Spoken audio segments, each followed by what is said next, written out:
सो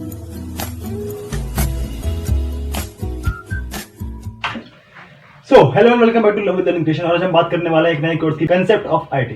ठीक, तो इस कोर्स में हम पढ़ेंगे इंट्रोडक्शन, क्या होते हैं कंसेप्ट ऑफ आईटी, क्या होती है इंफॉर्मेशन टेक्नोलॉजी, साथ ही हम पढ़ेंगे कॉमन टर्मिनोलॉजी। इसके साथ हम पढ़ेंगे इसमें बहुत सारी चीजें डिटेल्स में, जैसे कि इंटरनेट, www यानी कि वर्ल्ड वाइड वेब, लिखता चलता हूँ ताकि आपको हेल्प मिले। इंटरनेट, www क्या होता है, ये वर्ल्ड वाइड वेब। ठीक, साथ में इसकी हिस्ट्री। इसी के साथ हम जानेंगे इस कोर्स में कि क्या होते हैं वेब सर्वर, वेब ब्राउजर, साथ ही क्या होते हैं ब्लॉगिंग या फिर ब्लॉग वेबसाइट जिसे हम कह सकते हैं, और साथ ही बहुत कुछ। ठीक, तो ये है हमारा पहला लेसन वीडियो इंटरनेट के बारे में। तो शुरुआत करते हैं इंटरनेट से। ठीक, वेलकम बैक। इससे पहले कि हम इंटरनेट पर जाएं, हमें जरूरत है कुछ चीजें जानने की, जो कि हम कहते हैं कॉमन टर्मिनोलॉजी, ताकि आपको पूरे कोर्स के दौरान कोई भी मिसकंसेप्शन ना हो और कंटेंट समझने में आसानी हो। ठीक, अगर आपको कुछ बेसिक चीजों को पहले से पता होगा तो आपको समझने में और आसानी होगी। जैसे कि internet is the example of world largest या फिर हम कहें कि बिगेस्ट नेटवर्क। ये आपको जानना जरूरी है। फिलहाल इंटरनेट क्या होता है इसके बारे में पूरा डिटेल में जानेंगे इस कोर्स में, लेकिन फिलहाल के लिए जानना जरूरी है कि ये एक एग्जाम्पल है, एक अच्छा एग्जाम्पल है। अगर हम बात करें वर्ल्ड लार्जेस्ट नेटवर्क की, इससे बड़ा नेटवर्क कोई नहीं है, और ये बहुत सारे छोटे छोटे नेटवर्क से मिलकर बनता है। ठीक, ये था बेसिक कंसेप्ट इंटरनेट के बारे में। लेकिन और चीज जानते हैं, जैसे कि क्लाइंट।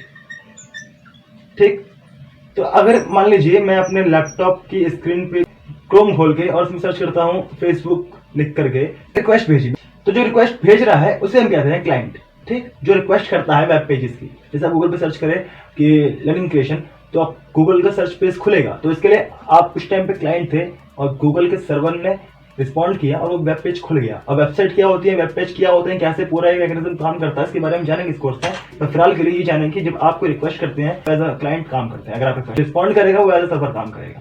ठीक, पता है वेब पेज, तो वेब पेज हम मान सकते हैं एक डिजिटल पेज। वेब पेज बनाए दो शब्दों से मिलकर के, एक वेब और एक पेज।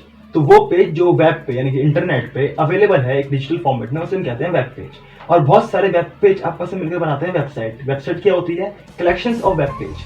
ठीक, सो अब आप जान चुके हैं कि वेबसाइट और वेब पेज क्या होते हैं। तो अब एक कंसेप्ट आता है वेब ब्राउजर। वेब ब्राउजर यानी कि वो सॉफ्टवेयर जो आपको वेबसाइट चलाने में हेल्प करे और वेब पेज डिस्प्ले कर सके। ठीक, और आप कहाँ देखेंगे, क्योंकि वेबसाइट जो होती है वो कोड करी हुई होती है, और वेब ब्राउजर ये कोड पढ़ के उस वेब पेज को डिस्प्ले कर पाता है आपके स्क्रीन पर। वेब ब्राउजर ये करता है, वो एक सॉफ्टवेयर है। ठीक है, फिर आती है बात ब्लॉग्स की। ब्लॉग क्या होते हैं, ब्लॉगिंग क्या होती है, और ब्लॉगर क्या होता है। तो उसके बारे में छोटी बातें देखो। ब्लॉग का मतलब हुआ एक ऐसी वेबसाइट जिसमें कि आप बस आर्टिकल शेयरिंग करते हैं, मतलब बेसिक मोटी बात। बाकी इसके बारे में हम जानेंगे इस कोर्स के दौरान, बट यहाँ पे हम बात कर रहे हैं कॉमन टर्मिनोलॉजी की। तो उस कंसेप्ट के हिसाब से ब्लॉगिंग एक काइंड ऑफ वेबसाइट है जो कि आप एक आर्टिकल लिखने के लिए यूज करते हैं, पोस्ट करने के लिए यूज करते हैं। ठीक, तो अब जो ब्लॉग लिखता है, जैसे बुक लिखने वाले को कहते हैं ऑथर। जिसने बुक लिखी उसे हम कहते हैं ऑथर। तो जिसने ब्लॉग लिखा उसे हम कहते हैं ब्लॉगर।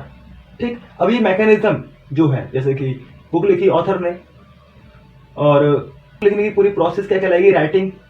तो वैसे ही ब्लॉग लिखने की प्रक्रिया कहलाती है ब्लॉगिंग।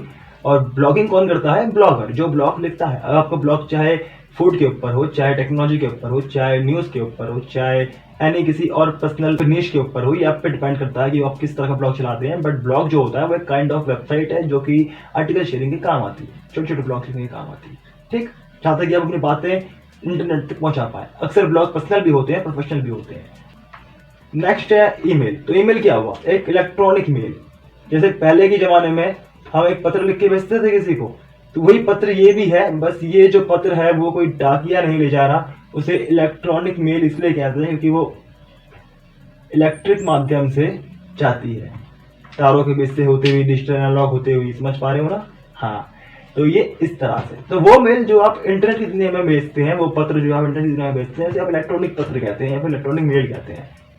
नेक्स्ट है प्रोटोकॉल। तो प्रोटोकॉल्स क्या हुए, सेट ऑफ रूल्स, यानी कि दिशा और निर्देश, नियम और कायदे, जिनके अंतर्गत रहते हुए सारी प्रक्रिया होती है। ठीक, हर तरह के प्रोटोकॉल्स होते हैं नेटवर्किंग के फील्ड में। और आप देखेंगे कि ह्यूमन लाइफ में भी आपके पास आपके एक नियम कायदे होते हैं कि स्कूल सुबह 8 बजे खुलेगा तो 8 बजे ही खुलेगा। तो वो 8 बजे खुलने वाली जो प्रक्रिया है, एक जो नियम है, वही प्रोटोकॉल है स्कूल का। कि वो 8 बजे ही खुलेगा और 12 बजे लंच होता है तो 12 बजे लंच होगा। वो भी प्रोटोकॉल का एक नियम है कि बच्चे 8 से पढ़ेंगे, 12 बजे तक फिर एक लंच होगा। तो ये जो एक नियम है, यही प्रोटोकॉल है। तो इंटरनेट की दुनिया में जहाँ इतना सारा काम और लेन देन हो रहा है इन्फॉर्मेशन का, वहाँ पे भी कुछ प्रोटोकॉल्स होती हैं जिनकी मदद से डाटा बनता है, जाता है और दिखता है। तो ये प्रोटोकॉल्स को पढ़ेंगे हम इसमें, ठीक। तो अब बढ़ते हैं नेक्स्ट लेसन की तरफ, जो कि है इंटरनेट।